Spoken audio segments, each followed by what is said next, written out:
दोस्तों नमस्कार। इतने सर्द मौसम में बिहार में राजनीतिक गर्मी थमने का नाम नहीं ले रही है।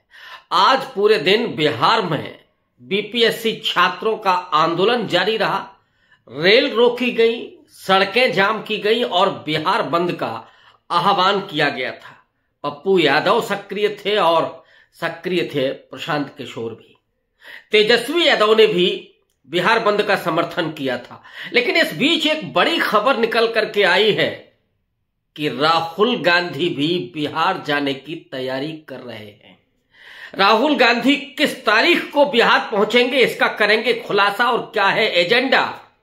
क्या नीतीश कुमार कुछ बड़ा खेल करने की तैयारी में हैं? ये तो खबर चल ही रही है, लेकिन क्या उससे भी आगे कोई कदम उठा सकते हैं, इसको देखने की आवश्यकता है। अभी तो जो मामला चल रहा है उसमें नीतीश कुमार, जो मैं पहले कहता रहा हूं कि बिहार की राजनीति के बिस्मार्क हैं, और नीतीश कुमार के हाथों में दो गेंदें हैं और तीसरी गेंद हवा में है। लगातार उससे वो खेल रहे हैं। अभी उनके पाले में बीजेपी भी है, तो दूसरी तरफ मुस्कुरा करके, खामोश रह करके वो आरजेडी और कांग्रेस को भी संकेत कर रहे हैं। दारोमदार 6 तारीख पर है। 6 तारीख को अमित शाह पटना पहुंच रहे हैं और नीतीश कुमार की चाहत यह है कि सितंबर में होने वाले विधानसभा चुनाव के पहले नीतीश कुमार का नाम अगले मुख्यमंत्री के रूप में ऐलान किया जाए। और अगर ऐसा नहीं होता है तो फिर नीतीश कुमार अपने कस्में और वादे सब तोड़ करके आरजेडी के साथ आ सकते हैं। कांग्रेस पार्टी क्या भूमिका अदा करने जा रही है और राहुल गांधी क्यों बिहार पहुंच रहे हैं, इस पर भी निगाहें बनी रहेंगी। तो दरअसल पहले उस मुद्दे पर आते हैं जिस मुद्दे ने नीतीश कुमार को खामोश कर दिया है। हम लोग जानते हैं कि यह सारा बखेड़ा उस दिन शुरू हुआ जब अमित शाह ने एक मीडिया कॉन्क्लेव में यह कह दिया, एक सवाल के जवाब में, कि बिहार में मुख्यमंत्री कौन होगा अभी इस पर बात करने की जरूरत नहीं है। यानी बिहार में भी महाराष्ट्र दोहराया जा सकता है, ये आशंका नीतीश कुमार को हुई और तभी से उनके कान खड़े हो गए। महाराष्ट्र का चुनाव नतीजा और उसके बाद मुख्यमंत्री पद पर जिस तरह से देवेंद्र फडणवीस को बिठाया गया, एकनाथ शिंदे को किनारे लगा करके डिप्टी सीएम की कुर्सी दे दी गई, और अब तो एकनाथ शिंदे भी ये कहने लगे हैं कि उन्हें कोई दिक्कत नहीं है। यानी समय के साथ धीरे धीरे सब एडजस्ट हो जाते हैं।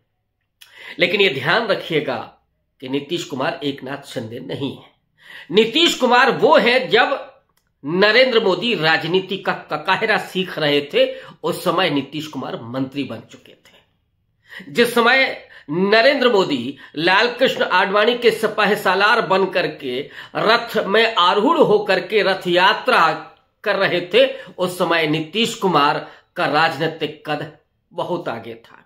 तो वो नीतीश कुमार हैं जिन्होंने अटल बिहारी वाजपेयी के साथ राजनीतिक पारी खेली, उनके साथ भूतल परिवहन मंत्री रहे, रेल मंत्री रहे। वो नीतीश कुमार जो आगे चल करके बिहार की सत्ता में पहुंचते हैं और लगातार पिछले 2 दशक से वहां मुख्यमंत्री बने हुए हैं। उन नीतीश कुमार को अगर एकनाथ शिंदे की तरह ट्रीट किया जाता है तो नीतीश कुमार अपना दांव खेलने से चूकेंगे नहीं, और इसीलिए नीतीश कुमार के कान खड़े हो गए। दरअसल हरियाणा चुनाव जीतने के बाद जिस तरह से भारतीय जनता पार्टी ने अपने तमाम सहयोगियों को किनारे लगा दिया और उनसे बात करना भी जरूरी नहीं समझा, उसके बाद महाराष्ट्र चुनाव में भी यही हश्र हुआ, और उसके बाद तो भारतीय जनता पार्टी और नरेंद्र मोदी, अमित शाह की महत्वाकांक्षाएं बढ़ती चली गईं और उन्होंने एनडीए को फिर ज्यादा तवज्जो नहीं दी। जो चंद्रबाबू नायडू और नीतीश कुमार की पहले पूछ हुआ करती थी, वो पूछ खत्म हो गई, और इसीलिए नीतीश कुमार को सबसे बड़ी चिंता सताने लगी कि बिहार में आगे होने क्या जा रहा है।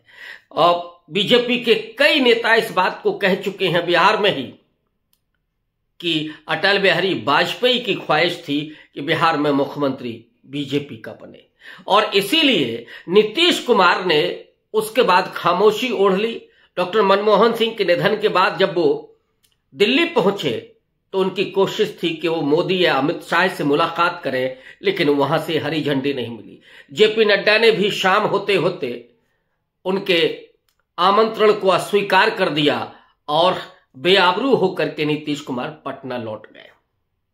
लेकिन पटना में जिस तरह से उन्होंने बिसात बिछानी शुरू की कि लालू प्रसाद यादव को यह कहना पड़ा कि नीतीश कुमार के लिए दरवाजे खोले हुए हैं और नीतीश भी अपने दरवाजे खोल करके रखें, वो आए और काम करें।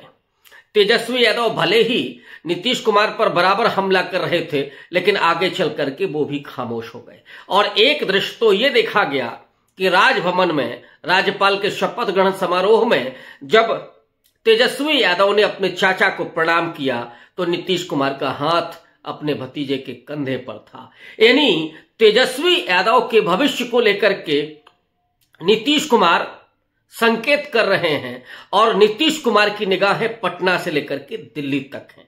और उस दिल्ली की राजगद्दी पर जिसकी उम्मीद उन्होंने पिछले चुनाव में देखी थी और तब उन्होंने इंडिया अलायंस बनाया था, एक तरह से नीतीश कुमार की ही पहल कदमी थी कि इंडिया अलायंस उस शक्ल में आया। जाति जनगणना के एजेंडे को उन्होंने सेट किया।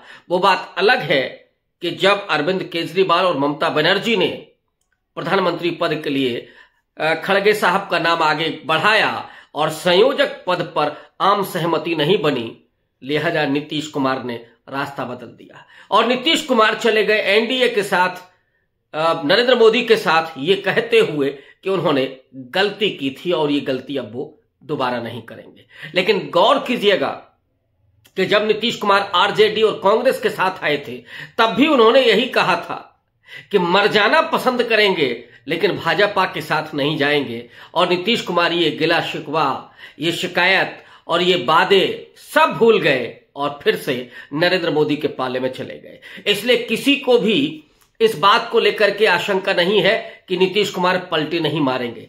नीतीश कुमार बिहार की राजनीति में जिस तरह से अपने आप को प्रासंगिक बनाए रखना चाहते हैं, वो लगातार इस कोशिश में है कि किसी तरीके से वो अगले सीएम के रूप में, और अगर सीएम नहीं होता है तो फिर वो पाला बदल करके दिल्ली की गद्दी पर भी उनकी निगाहें लगी हुई हैं। और यही वजह है कि 6 तारीख को लेकर के ये पूरा बिहार ही नहीं बल्कि पूरा देश मुंतजिर है कि पटना में जब अमित शाह पहुंचते हैं तो जो ट्वीट निशिकांत दुबे ने किया था डैमेज कंट्रोल करने के लिए कि नीतीश कुमार हमारे नेता हैं बिहार में और नीतीश कुमार के चेहरे पर ही चुनाव लड़ा जाएगा, सबसे लंबे समय तक मुख्यमंत्री रहने का रिकॉर्ड उनके नाम होगा, अगले मुख्यमंत्री होंगे, यही आश्वस्ति नीतीश कुमार अमित शाह से चाहते होंगे। और अमित शाह ही नहीं बल्कि नरेंद्र मोदी के मुख से भी वो ये बात सुनना चाहते हैं।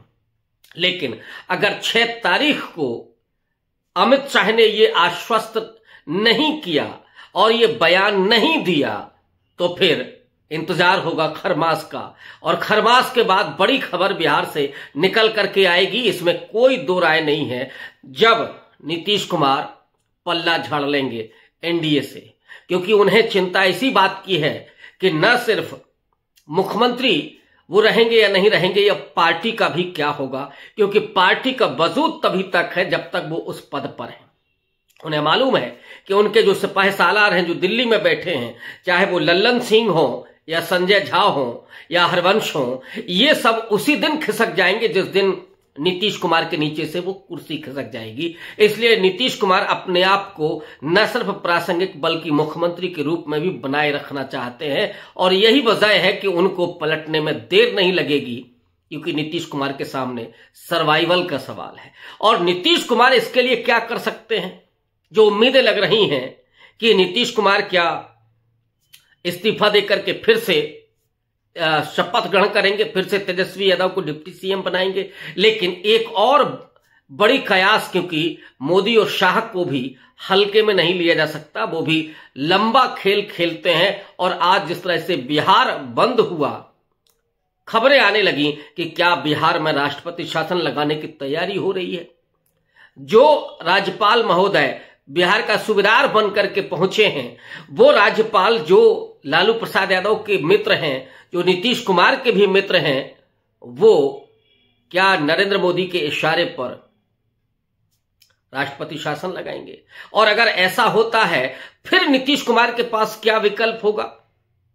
लेकिन नीतीश कुमार के कल का कदम देखना होगा। कल एक तो बीपीएससी का एग्जाम भी है और दूसरा कल नीतीश कुमार अपनी यात्रा भी फिर से प्रारंभ करने जा रहे हैं।